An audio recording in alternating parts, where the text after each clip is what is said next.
श्री गणेशाय नमः।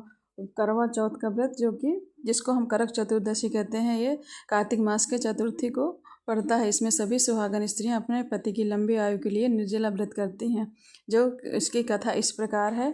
कहते हैं सनातन धर्म की प्रथा के अनुसार करक चतुर्दशी अर्थात करवा चौथ कार्तिक मास के कृष्ण पक्ष की चतुर्दशी को कहते हैं। सुहागन स्त्रियों के लिए ये बहुत ही श्रेष्ठ व्रत है। स्त्रियां इस व्रत को पति के दीर्घायु होने के लिए करती हैं। इस व्रत सुहागन स्त्रियां चावल पीसकर दीवार पर करवा चौथ बनाती हैं, जिसे वर कहते हैं। इस करवा चौथ में पति के अनेक रूप बनाए जाते हैं। इस सुहाग की वस्तुएं भी जैसे चूड़ी, बिंदी, बिछुआ, मेहंदी और महावर आदि के साथ साथ दूध देने वाली गाय, करवा बेचने वाली कुम्हारिन, महावर लगाने वाली नाइन, चूड़ी पहनाने वाली महरिन, 7 भाई और उनकी इकलौती बहन सूर्य, चंद्रमा, गौरी और पार्वती आदि देवी देवताओं को भी चित्र बनाए जाते हैं। सुहागन स्त्रियों को इस दिन निर्जला व्रत रखना चाहिए। रात्रि को जब चंद्रमा निकल जाए तब उसे अर्घ्य देकर भोजन करना चाहिए। पीली मिट्टी से गौरा बनाकर उनका पूजन अवश्य करना चाहिए। जो कि कथा इस प्रकार है करवा चौथ की। मानधाता कहने लगे कि जिस समय अर्जुन नीलगिरी पर तप के लिए चले गए तो उनके पीछे द्रौपदी खिन्न होकर चिंता करने लगी थी। अर्जुन ने बड़ा कठिन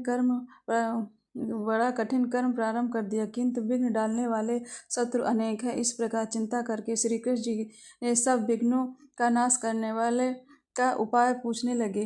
द्रौपदी ने कहा कि हे सर्व जगत के नाथ, आप मुझे एक ऐसा व्रत बताने की कृपा करें जिससे कि करने से सभी विघ्न दूर हो जाए। श्री कृष्ण ने कहा कि हे महाभाग, श्री पार्वती जी ने भगवान शंकर जी से यह प्रश्न किया था। तब श्री शंकर जी ने पार्वती जी को जो कहा था, वही मैं आपको करक चतुर्दशी नाम के व्रत से सुनाना चाहता हूँ। तुम ध्यानपूर्वक सुनो, ये सब प्रकार के विघ्नों का नाश करने वाला है। श्री पार्वती जी ने कहा कि हे भगवान, यह करक चतुर्दशी का व्रत कैसे किया जाता है तथा इसका विधान क्या है? क्या पहले इस व्रत को किसी ने किया है? शंकर जी बोले, पार्वती जी, अनेक प्रकार के रत्नों से शोभायान, चांदी और सोने के भवनों से भरे विद्वान पुरुष से सुशोभित लोकों में वश में करने वाली दिव्य स्त्रियों से शोभायान, जहाँ पर सदैव ही ते वेद ध्वनि होती है, ऐसे स्वर्ग में भी मनोहर परम रमणीय शुक्र प्रस्थापुर शोभायान। दिल्ली शहर में एक वेद शर्मा नाम ज्ञानी ब्राह्मण रहता था। उसकी पत्नी का नाम लीलावती था। उसको महापराक्रमी 7 पुत्र और संपूर्ण लक्षण से युक्त वीरवती नाम की एक कन्या उत्पन्न हुई थी। उसकी आंखें नीलकमल के समान और मुख चंद्रमा के समान था। उसका विवाह का योग समय आ गया, पर वेद शर्मा ने एक वेद शास्त्र के ज्ञाता विद्वान ब्राह्मण के साथ उसका विवाह कर दिया। इसके पश्चात वीरवती ने अपने भाइयों की पत्नियां यानी भौजाई समेत गौरा का व्रत किया था। फिर कार्तिक कृष्ण चतुर्दशी के दिन व्रतोपवास कर सायंकाल में स्नान कर सभी ने शक्ति भाव से वट वृक्ष का चित्र बनाकर उसके नीचे शंकर जी, गणेश जी और स्वामी कार्तिकेय के साथ पार्वती जी का चित्र बनाया और ओम नमः शिवाय इस मंत्र से गंध पुष्प और अक्षता से गौरी गणेश का पूजन किया।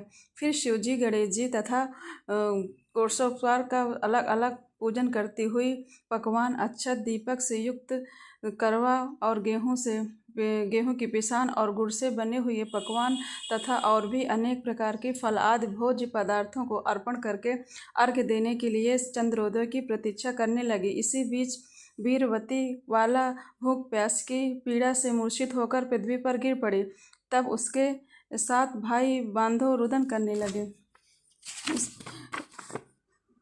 फिर वीरवती का मुख धोकर पंखे से हवा करके उसको ढाढ़स बंधाने लगे कि अब चंद्रमा उदय ही होने वाला है। उसके एक भाई चिंता युक्त होकर एक महान बट वृक्ष पर चढ़ गया। बहन के प्रेम से दुखी भाई ने जलती हुई लुकड़ी लेकर चंद्रमा के उदय होने का बहाना कर दिया।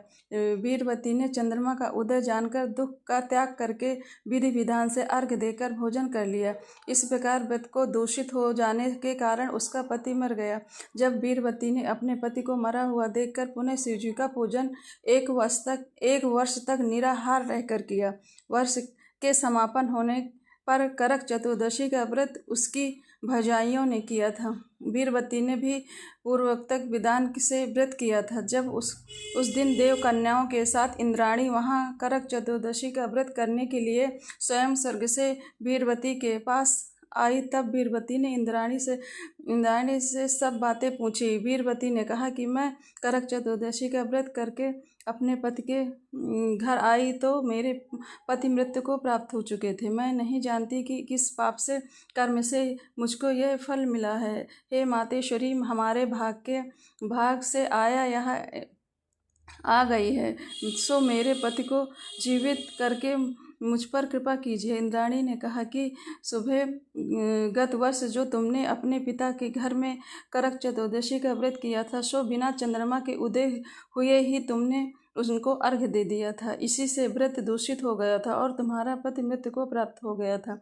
अब तुम यत्न के साथ इस करक चतुर्दशी का व्रत करो। तत्पश्चात इस व्रत के प्रभाव से तुम्हारे पति को जीवित कर दूंगी। श्री कृष्ण जी कहने लगे कि हे द्रौपदी, इंद्राणी के वचन सुनकर वीरवती ने विधान पूर्वक उस व्रत को किया। इस प्रकार उसके करक चतुर्दशी का व्रत करने से इंद्राणी ने प्रसन्न होकर जल के द्वारा अभिसिंचन कर उसके पति को जीवित कर दिया।